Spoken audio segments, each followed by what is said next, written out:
மக்களே, என் குழந்தைகளே, நீங்கள் இந்த உலகில் பல சோதனைகள், தவறுகள், துக்கங்கள் ஆகியவற்றை சந்திக்கிறீர்கள். நான் உங்கள் அருகில் இருக்கிறேன். நீங்கள் தவறுகளின் பாதையில் சென்றாலும் என் கருணை வழியாக உங்களை திருப்பிவிடுவேன். தவறு செய்திருந்தால் குற்ற உணர்வில் மூழ்காதீர்கள்.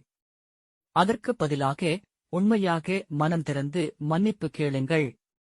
நான் உங்களை மன்னித்து வழிகாட்டுவேன். சின்ன விஷயங்கள் பெரிதாகும் போது அமைதியை தேடுங்கள்.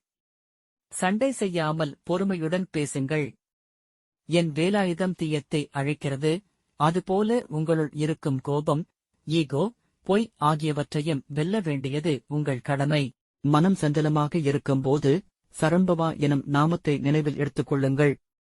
அது உங்களுக்கு அமைதியை தரும். நீங்கள் எப்படி இருந்தாலும் என் கருணை உங்களை எப்போதும் சுற்றியிருக்கிறது. நேர்மையாக இருங்கள், அன்பாக இருங்கள், பகை இல்லாமல் வாழுங்கள். அதுவே உண்மையான பக்தி.